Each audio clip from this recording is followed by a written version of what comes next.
Nous allons parler dans cette vidéo du meilleur argument contre le soi-disant baptême de désir.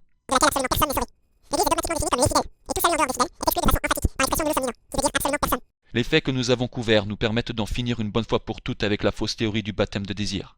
Voici comment vous pouvez mettre fin à un débat sur le baptême de désir en à peine une minute, avec une seule question. Demandez simplement aux partisans du baptême de désir la chose suivante. Question. Est-ce que le prétendu baptême de désir accorde la grâce du baptême renaissance spirituelle? Oui ou non?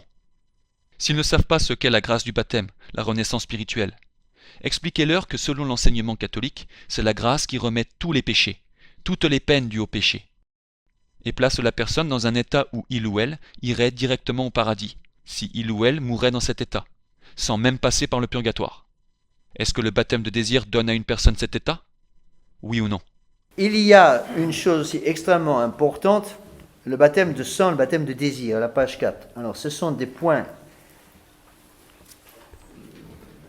de la plus grande importance des pays de langue anglaise.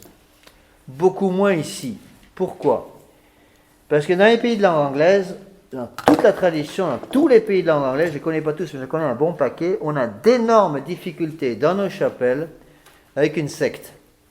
Il y a une secte, en fait, et à laquelle beaucoup de nos fidèles appartiennent, ou directement ou indirectement. Bon. Cette secte a pris son nom d'un prêtre qui s'appelait le père Léonard Finet.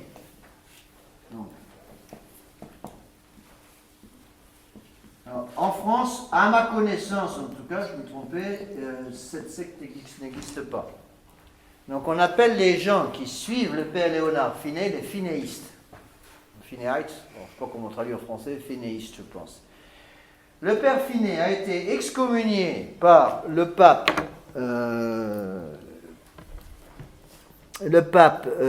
Pie XII. Alors, il faut que je vérifie, je crois que c'était en... J'ai retrouvé l'adresse, je crois que c'est 43, mais j'ai noté ça quelque part.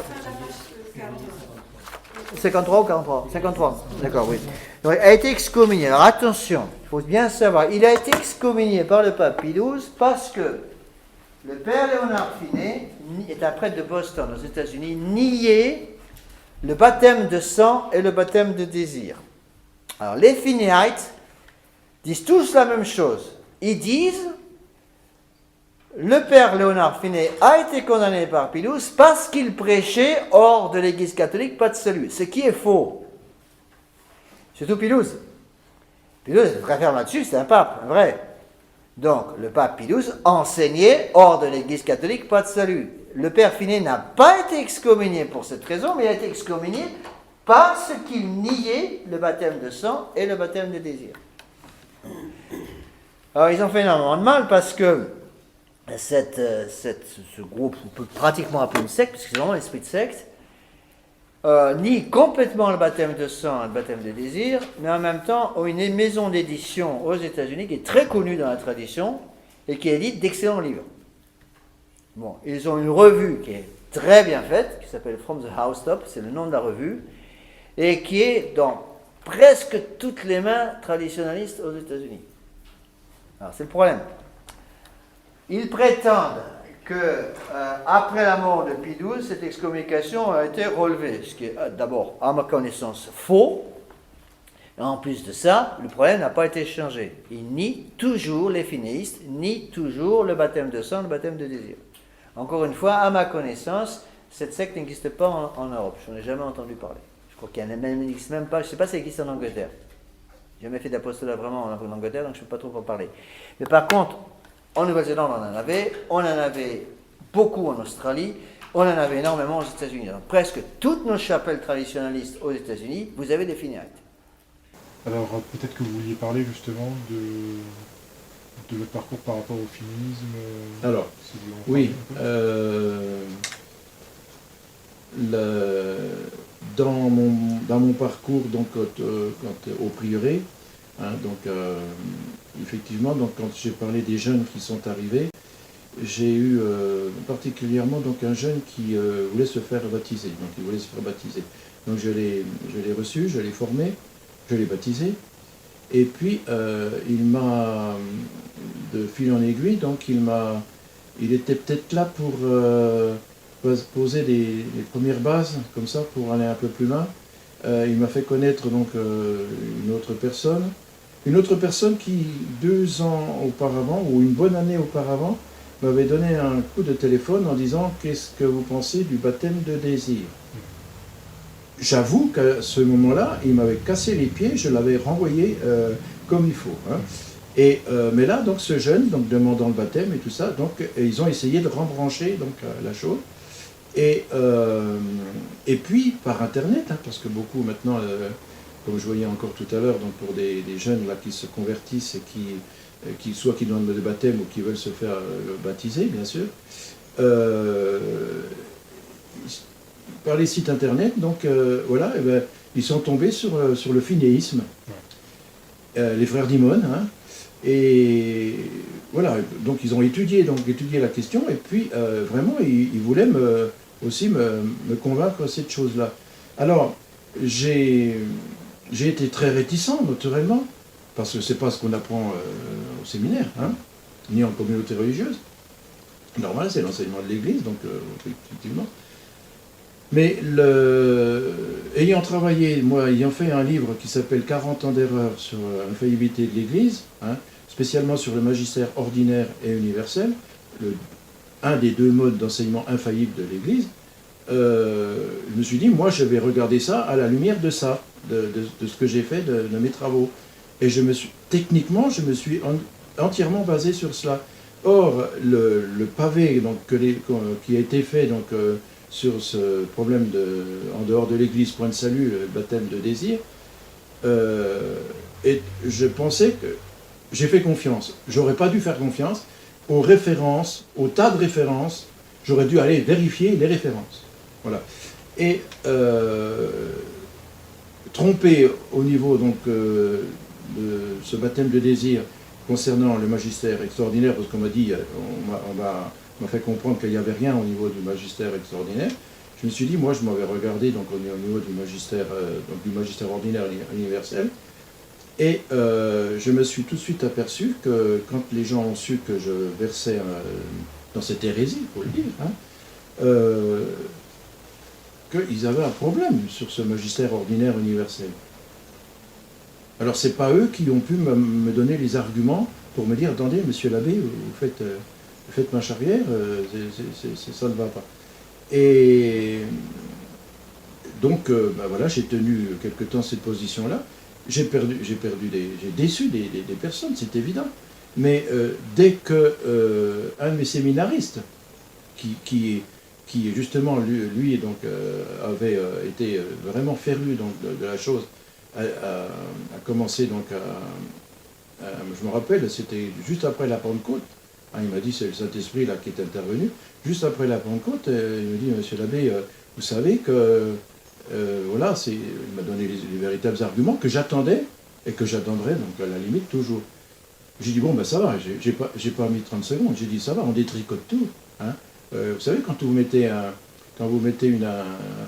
vêtement avec des boutons, puis vous vous trompez, vous ne pouvez pas dire, je vais essayer de remettre, enfin celui-là, non, il faut tout défaire, pour recommencer à zéro. C'est un peu l'expression que je lui ai sortie en disant, bon, moi ça va, on défait tout, on recommence à zéro, tout ça. Seulement, il faut faire repentance, il faut annoncer clairement que, voilà, on s'est trompé, on a fait des erreurs, j'ai été influencé, hein, et puis d'ailleurs, on voit bien que les fruits donc, de ces jeunes-là qui sont pas restés finalement, si vous voulez, c'est des gens qui partent dans l'orthodoxie. Oui. Hein, voilà, on reconnaît un arbre à ses fruits. Hein, voilà donc mon parcours, dès que j'ai pu, on a publié. Alors pour certaines personnes, il y a des gens qui attendent que je fasse plus pour vraiment être rassuré, qu'ils soient rassurés, donc je pense qu'en plus que cet entretien donc, le permettra, hein, parce qu'on a tout de suite mis une publication, donc comme quoi on faisait marche arrière, on reconnaissait nos erreurs, mais pour certaines personnes ça ne suffisait pas. Alors donc je pense que là, ça devrait suffire. Voilà. J'espère, oui, puisque ça avait été quand même publié, en tout cas dans les milieux traduits français. Donc bon. Alors, un certain site a remis l'abbé Marchiset redevient catholique. Oui, bon, Ouais. oui, bon, moi, je pense pas avoir jamais, enfin bon, voilà, foncièrement, voilà. Oui. Peut-être que les jeunes c'était un peu différent là, mais donc tout le monde en est revenu, tout le monde tout le monde était d'accord, et puis on a remercié le bon Dieu finalement, parce que, voilà. Mais bon, ça, malheureusement, ça laisse des traces, je pense à certaines personnes qui nous étaient proches, et puis qui à cause de cela, donc, même s'ils savent maintenant que tout va bien, n'osent pas revenir, ça a créé un malaise, quoi. Voilà. Mais je les invite Ah oui. d'ailleurs, ne pas avoir peur, et puis donc à revenir, hein. Voilà. Alors, il faut bien connaître la doctrine de l'Église là-dessus. Donc, je vous ai dit, alors, il y a plusieurs choses qu'il faut savoir. Donc, on touche là aux vertus morales. Donc, si vous voulez, il y a deux tendances qui vont exister concernant cette histoire de baptême de sang et de baptême de désir. Donc, on peut pécher ou en tombant d'un côté ou en tombant de l'autre. Et on peut pécher contre la foi ou en étant trop strict sur le sujet ou pas assez strict sur le sujet. La doctrine qui ouvre les portes du baptême de désir tellement large que pratiquement tout le monde est sauvé, a un nom. C'est ce qu'on appelle le latitudinarisme.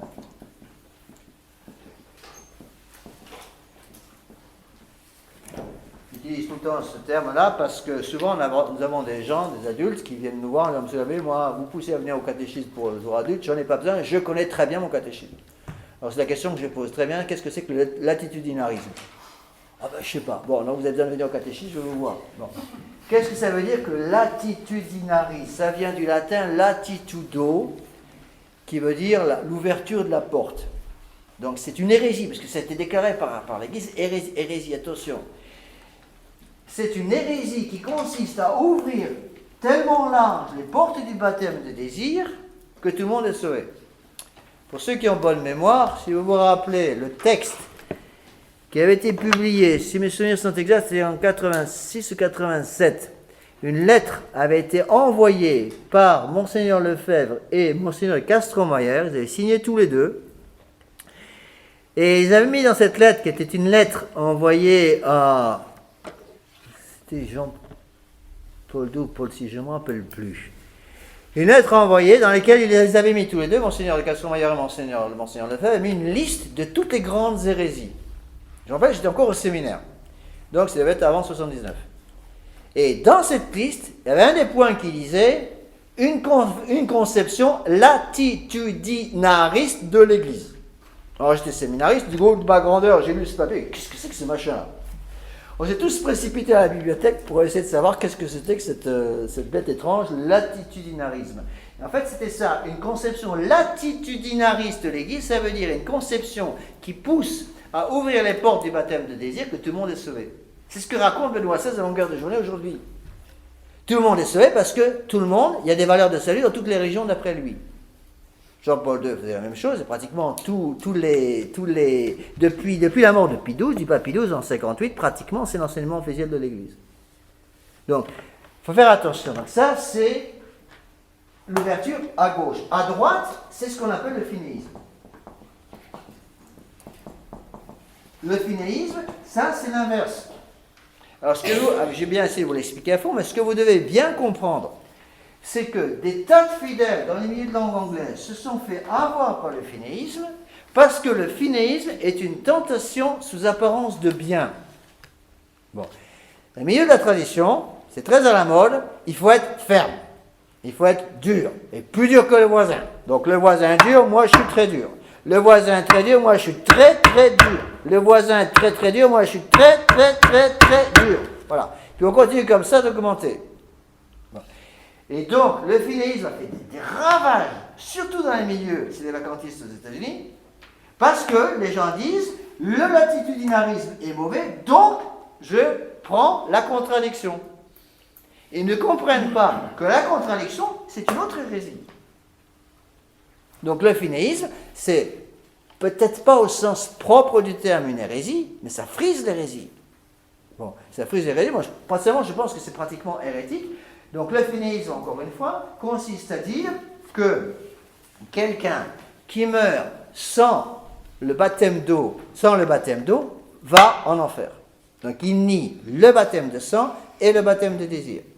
Je pense personnellement que ça touche à l'hérésie parce que il y a eu, surtout au début de l'histoire de l'Église, à peu près 4 millions de martyrs. Entre la première persécution sous Néron, persécution pendant laquelle sont morts Saint Pierre et Saint Paul, jusqu'à la dernière persécution, Dioclétien. Donc la fin des grandes persécutions, c'est 312 ou 313, avec la paix de Constantin. Bon. Parmi ces 4 millions de martyrs, une bonne partie n'étaient pas baptisés. Ils étaient des catéchumènes. Bon. Si je suis la thèse finéiste, tous ces saints canonisés par l'Église, qui n'avaient pas reçu le baptême d'eau, sont en enfer. Or, l'Église enseigne que la canonisation en tant que telle, quand l'Église reconnaît une canonisation, on touche à l'infaillibilité. C'est une protection par l'infaillibilité du pape. Parce que pourquoi? Parce que ça regarde le magistère ordinaire et extraordinaire de l'Église. Je ne parle pas trop de ça maintenant parce que c'est un autre sujet. Alors attention, j'ai vu ça, je ne sais pas combien de fois aux États-Unis, et aussi en Australie et en Nouvelle-Zélande, les gens critiquaient à bon droit le latitudinarisme qu'ils voyaient maintenant partout à Rome et tombaient dans le finéisme en contrepartie. Oui. Donc, lequel des deux est plus dangereux? Difficile de dire. Ça amène en enfer et ça aussi. Vous voyez? Donc faites attention. C'est là que ça fait penser à une autre erreur. Oui, l'erreur des finéistes, qui disent que sans le baptême d'eau, personne n'est sauvé. Et quand on leur objecte justement que dans l'Ancien Testament, il n'y avait pas de baptême, ils répondent qu'il y avait la circoncision. Pouvez-vous nous en dire davantage, monsieur l'abbé?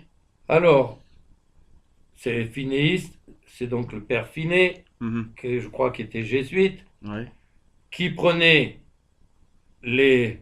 Bon, on peut faire toute une collection, et c'est ce qu'ils font d'ailleurs, d'articles de conciles, de papes, etc., qui montrent la nécessité ordinaire Ouais. du baptême d'eau, Ouais.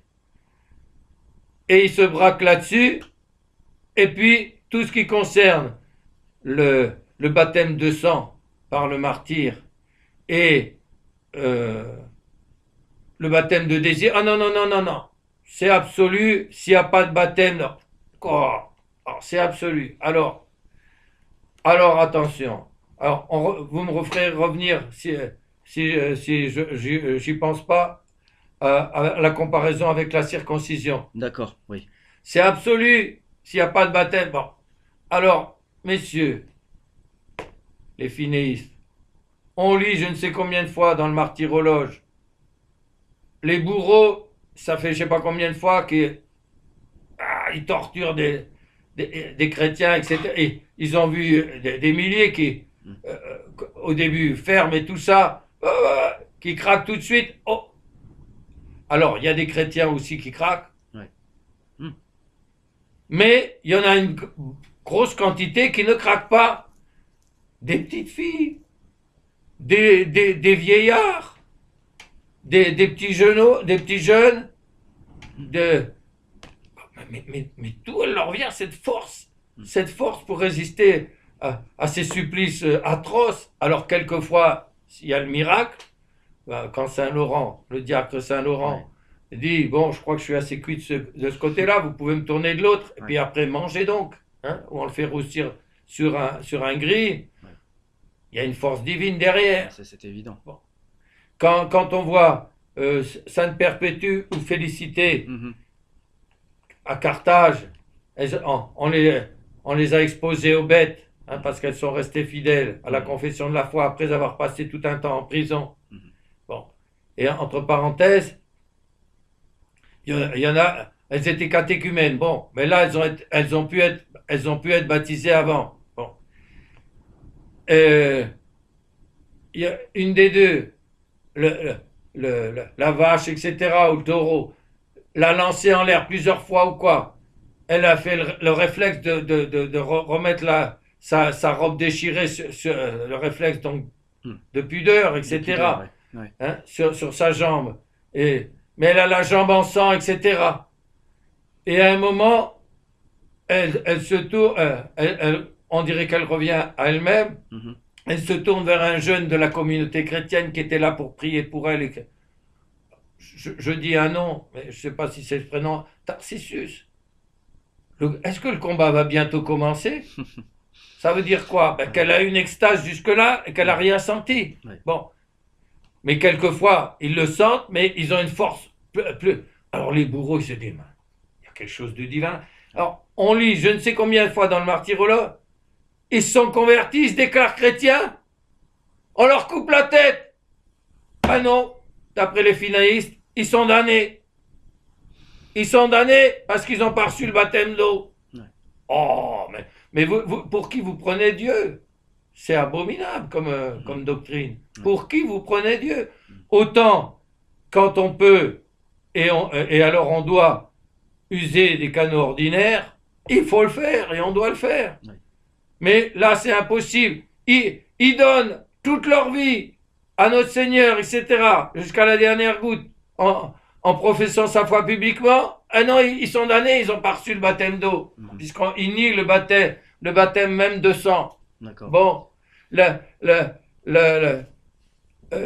ne sais plus comment elle s'appelle, la petite campagne de Sainte Agnès, Oui. qui n'est que catéchumène, elle vient pleurer et prier sur le tombeau d'Agnès, je crois que c'est à 12 ans, hein.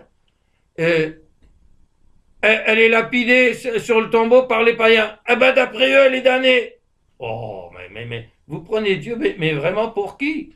Ouais. Alors, revenons à l'exemple de la circoncision. Oui, voilà. Oui.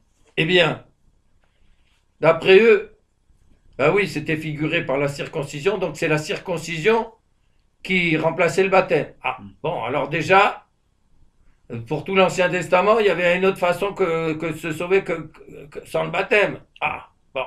Oui, mais il y avait la circoncision. Oui, et c'est quoi la circoncision?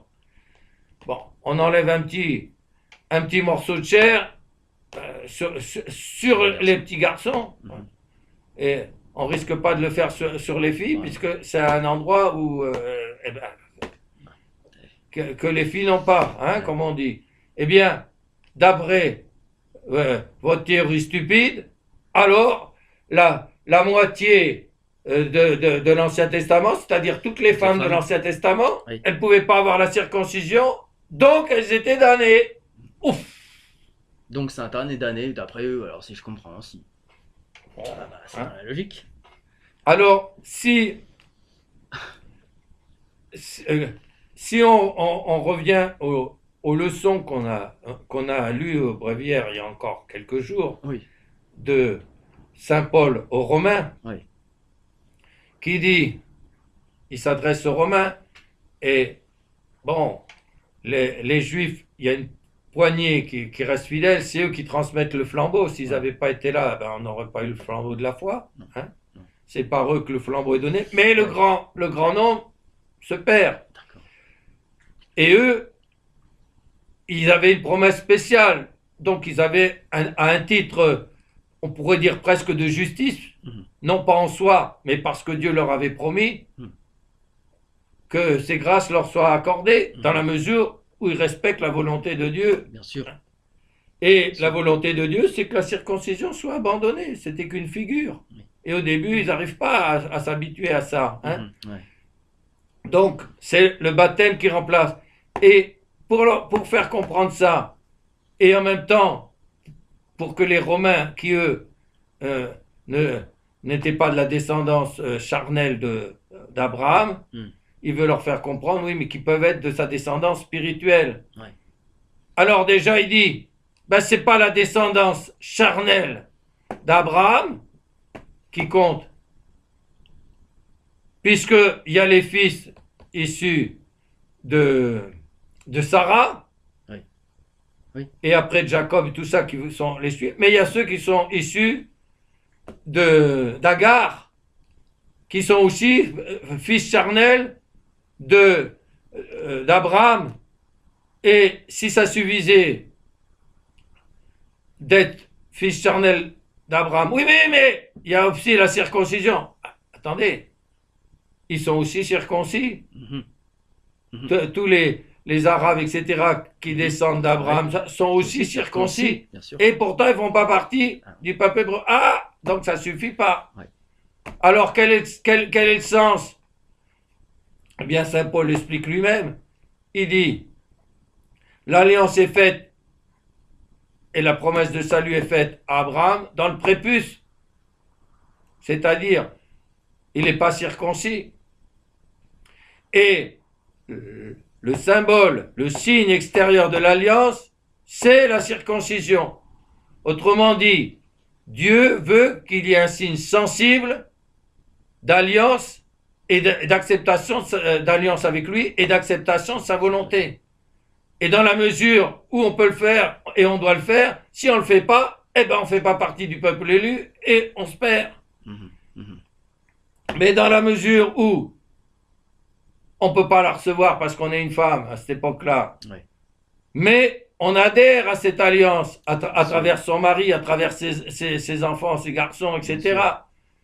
Donc, on adhère à travers et donc on est sauvé comme ça. Et c'est la figure du baptême de désir. Alors on va voir, je vais expliquer maintenant rapidement ce que sont ces deux hérésies.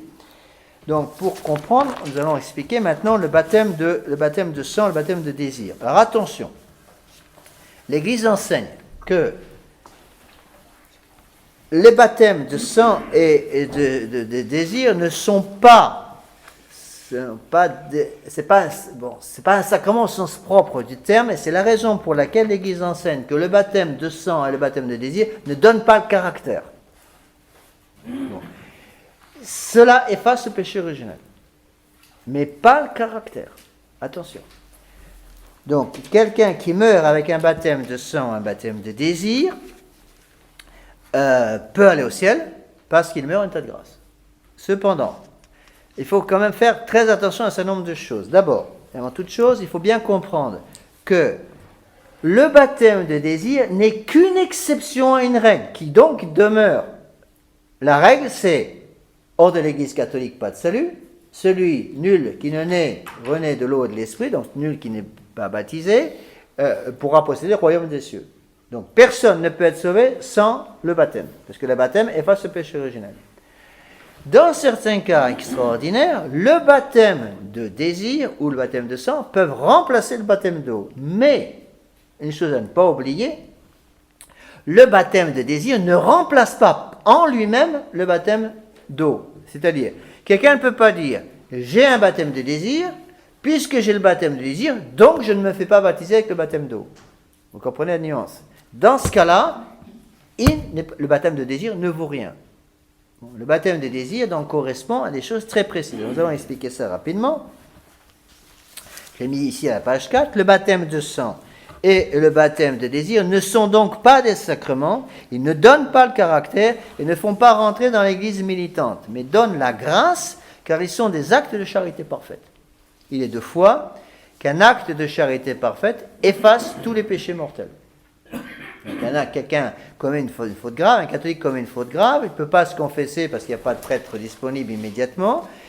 Si vous pouvez obtenir de Dieu la grâce d'un acte de contrition parfaite, c'est-à-dire de regretter vos péchés à cause, par pur amour du bon Dieu, eh bien tous les péchés mortels sont effacés immédiatement. Le baptême de désir et le baptême de sang, tous les deux sont des actes de charité parfaite. Alors, qu'est-ce que c'est qu'un baptême de sang? Le baptême de sang, c'est le martyre. Donc, surtout au début de l'histoire de l'Église, comme c'était à l'époque surtout la coutume de baptiser les adultes, beaucoup d'adultes n'étaient pas baptisés, étaient catéchumènes. Bon, l'exemple typique que l'on prend tout le temps, c'est l'exemple de Sainte Émérantienne. Si vous prenez votre missel, je crois que c'est le 23 janvier, vous avez la fête de Sainte Émérantienne. Sainte Émérantienne était la sœur de lait de Sainte Agnès. Après le martyre de Sainte Agnès, alors qu'elle n'était elle-même, Sainte Émérantienne, que catéchumène, elle est allée prier sur la tombe de sa je crois que c'était sa cousine, elle avait la même, elle était sœur de lait, je crois. C'est pour la raison pour laquelle c'était que demi-sœur. Et elle est allée prier sur la tombe de Sainte Agnès.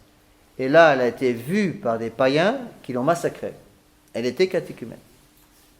Elle est canonisée par l'Église. Elle a une messe en son honneur, le jour de la Sainte Émérantienne, le 23.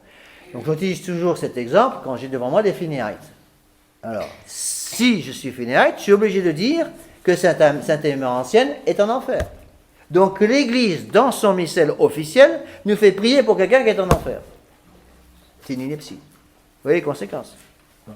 Alors le baptême de sang, attention, baptême de sang, il faut la mort ou des souffrances qui normalement aboutissent à la mort. Vous avez beaucoup de saints, pas beaucoup, mais il y en a plusieurs, qui sont vénérés comme martyrs et qui sont morts de leur belle mort. Mais ils ont eu énormément de souffrances. On a essayé de les tuer plusieurs fois, par exemple, au cours de leur vie. Donc, ils ont eu toutes les souffrances du martyr, mais ils ne sont pas morts. Non. Mais ils ont... il y a un véritable martyr quand même. Donc, le martyr, c'est ça.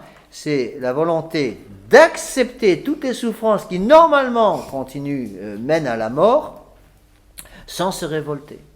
Donc, il faut qu'il y ait une acceptation de la volonté pour qu'il y ait martyr. Donc, quelqu'un qui meurt dans un acte de charité parfaite par le martyr, comme il n'y a pas de plus grand amour que donner sa vie pour ceux qu'on aime, meurt avec un baptême de sang, et dans ce cas-là, est sauvé. Bon, c'est ce qu'on appelle le baptême de sang. Il y a une exception avec les saints innocents. Les saints innocents étaient tous des bébés, moins de 2 ans, donc ils n'avaient pas l'âge de raison. Or, ils sont considérés comme martyrs. Alors, qu'est-ce qui s'est passé?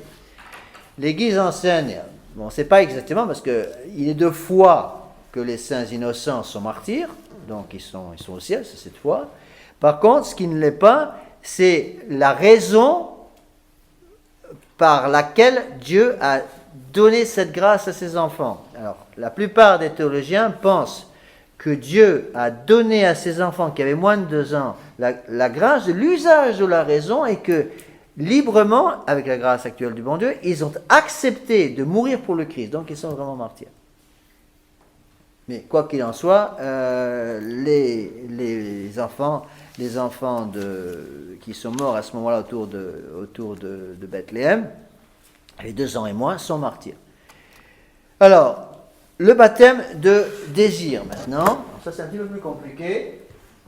Le baptême de désir, ce n'est pas une vague envie de devenir catholique. Ça ne suffit pas. Le baptême de désir, alors, avant toute chose, je viens expliquer une chose, parce que ça aussi j'ai remarqué plusieurs fois cette erreur. On ne peut pas avoir un baptême de désir pour quelqu'un d'autre. Le baptême de désir est pour soi-même. Donc une maman qui met au monde un enfant peut prier pour que son enfant voie la grâce du baptême, mais ne peut pas avoir un baptême de désir au sens théologique du terme pour son enfant, c'est impossible. D'accord? Donc, il ne faut pas, parfois on a des mamans qui viennent nous voir, monsieur l'abbé, mon enfant est mort sans baptême, mais j'ai eu le baptême de désir pour lui. Oui, mais le baptême de désir que vous avez eu pour l'enfant ne lui donne pas la grâce du baptême. Pourquoi? Parce que pour éliciter un baptême de désir, qu'est-ce qu'il faut? Il faut l'âge de raison. Le bébé n'ayant pas l'âge de raison n'a pas pu éliciter cet acte de volonté et donc n'est pas baptisé. Alors, qu'est-ce que c'est qu'un baptême de désir? Baptême de désir. Alors, on en est où là? Alors, baptême de désir. L'Église fait une distinction. Il y a un baptême de désir explicite et un baptême de désir implicite. Alors, qu'est-ce que c'est qu'un baptême de désir explicite? Un baptême de désir explicite, c'est le cas d'une personne qui se prépare au baptême. Dans tous les pays de mission, la période d'attente était toujours, en général, de 2 ans. Donc, lorsqu'un adulte, dans un pays de mission, j'ai vu ça au Gabon, en Afrique, lorsqu'un adulte demandait le baptême, toujours 2 ans d'attente. Pourquoi? Pour être certain que la personne avait coupé complètement avec toutes les habitudes ancestrales. Les habitudes ancestrales de ces religions animistes sont tellement ancrées dans ces âmes qu'il faut énormément de temps pour qu'ils lâchent ces coutumes. Alors on avait beaucoup de problèmes dans ces pays-là avec des catholiques qui gardaient toutes les coutumes animistes. Donc c'est la religion des ancêtres, c'est des religions dans lesquelles ils ont littéralement vécu. Pendant des années et des années, ils avaient beaucoup de mal à se dépêtrer de ces choses-là. Et donc, on était obligé d'attendre. Donc, on leur donnait du catéchisme. Ils suivaient le catéchisme à la mission pendant 2 années complètes avant de pouvoir... Ils étaient catéchumènes et ils attendaient 2 ans à pouvoir être baptisés. Alors, beaucoup d'entre eux, évidemment, venaient nous voir en disant mais mon père, qu'est-ce qui se passe si j'attrape un accident, je prends un coup de machette, je ne sais pas trop où, parce que là-bas, la mort va arriver vite, je peux vous assurer. Qu'est-ce qui se passe si je prends un coup de machette et que je meurs? Vous avez un baptême de désir. Un baptême de désir. Bon, il ne fallait surtout pas tomber dans le piège de vouloir baptiser ces adultes trop vite, parce qu'à ce moment-là, on n'avait pas de persévérance. On avait aussi d'énormes problèmes à cause de la polygamie. Un désir explicite, c'est le cas d'une personne qui se prépare activement, explicitement à recevoir le baptême. C'est donc un catéchumène. Bon. Vous avez un cas très connu, je vous l'ai mis ici à la page 4, parce que c'est un texte très connu de la Somme théologique de saint Thomas, page 4, 3 paragraphes avant la fin, ou 2 paragraphes avant la fin. Vous avez la question 68, article 2 de la troisième partie de la Somme. Donc, voici ce que dit saint Thomas d'Aquin, donc c'est sa somme théologique. Il donne l'exemple très connu historiquement de l'empereur Valentinien II, un des empereurs romains qui se préparait au baptême. Il était un païen. L'évêque de Milan, saint Ambroise, celui qui a reçu dans l'église saint Augustin, préparait Valentinien II à recevoir le baptême. Valentinien II est mort à la guerre avant d'avoir reçu le baptême. Et saint Ambroise a fait, c'est lui qui a fait la messe de Requiem, qui a célébré la messe de Requiem, a fait un sermon très connu, dans lequel il dit « Celui que je devais régénérer, je l'ai perdu, mais lui n'a pas perdu la grâce qu'il avait demandée, parce qu'il est mort avec un baptême de désir. » Voilà le texte de saint Thomas. « Celui-là, sans avoir reçu de fait le baptême, peut parvenir au salut à cause du désir de baptême, qui procède de la foi, qui agit par la charité, par laquelle Dieu, dont la puissance n'est pas liée au sacrement visible, sanctifie intérieurement l'homme. » Je vous ai déjà expliqué ça. Le bon Dieu peut passer au-dessus des sacrements pour nous donner la grâce. Ainsi, saint Ambroise, dit-il de Valentinien II, qui mourut catéchumène, celui que je devais régénérer, je l'ai perdu, mais lui n'a pas perdu la grâce qu'il avait demandée. Donc, c'est ce qu'on appelle un désir explicite du baptême. Une personne qui se prépare à recevoir le baptême. Désir implicite maintenant. Là, c'est beaucoup plus difficile à définir, mais l'Église a toujours enseigné. Qu'est-ce que c'est qu'un désir implicite du baptême? C'est le cas d'une personne qui, sans faute de sa part, ce que l'Église appelle une erreur invincible, n'ayant jamais entendu parler de la véritable foi, de la véritable Église, on considère que si cette personne en avait entendu parler, il aurait demandé la grâce du baptême.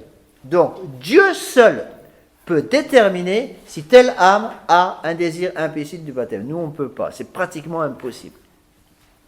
Là, il faut bien savoir les choses, mais en soi, ça peut exister. En soi, ça peut exister. Il peut y avoir des cas de personnes qui suivent la loi naturelle. C'est très rare, surtout actuellement, où la loi naturelle a été tellement bafouée que même dans les pays dans lesquels le christianisme a peu pénétré, la plupart des gens ont au moins entendu un peu parler. Bon, c'est pas vrai. En soi, ça peut exister.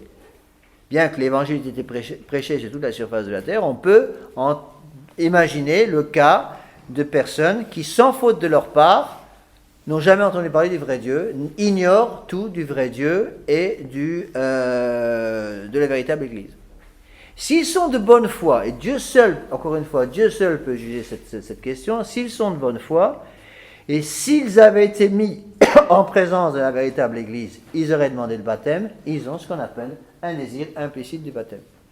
L'Église enseigne donc que quelqu'un qui a un désir implicite ou explicite du baptême a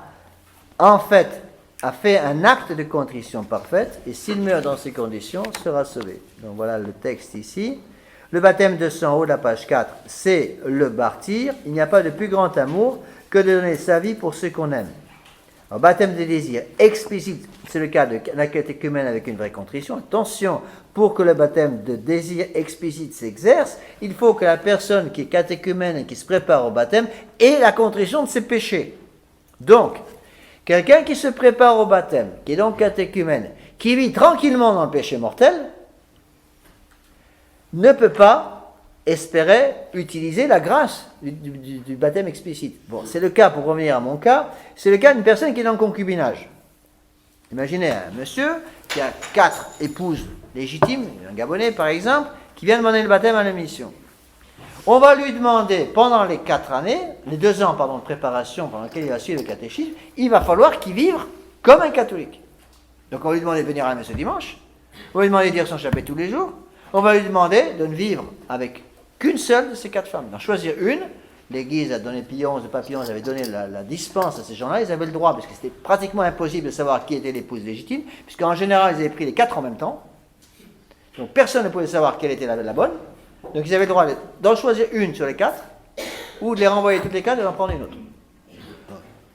Alors, dans ce cas-là,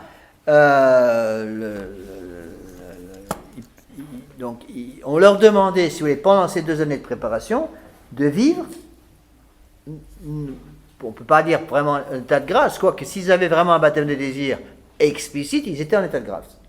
Mais on leur demandait de vivre comme un catholique. De telle façon que ça donnait aux prêtres le temps de vérifier que les personnes étaient sérieuses. Parce que les gens qui ne sont pas sérieux, évidemment, ne tiennent pas les 2 ans, et au bout de 2-3 mois, ils envoient tout promener, et puis ils retournent dans leur brousse. Donc on ne les baptisait pas.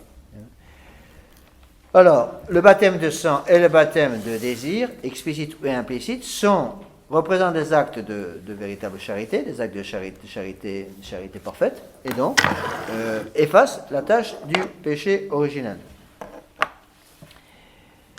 J'ai d'autres textes ici à vous donner. Donc, il faut faire très attention à cette tendance générale actuelle, donc qu'on appelle en principe du nom de l'attitudinarisme, de considérer que pratiquement tout le monde a ce désir de baptême, et c'est ce qu'enseigne maintenant Benoît XVI tranquillement partout, à la suite de Jean-Paul II surtout. Ils enseignent que tout le monde a ce désir implicite de baptême, et donc tout le monde est sauvé. Non, on ne peut pas se sauver en dehors de l'Église catholique. En dehors de l'Église catholique, il n'y a pas de salut.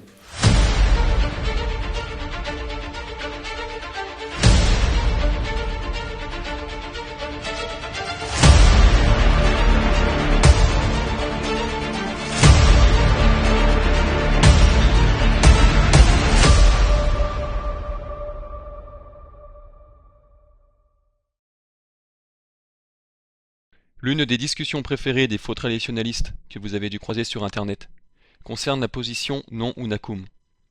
Ces personnes restent à ce point inflexibles à propos de leurs fausses opinions sur les messes auxquelles on peut ou non assister, qu'ils sont tombés dans le schisme.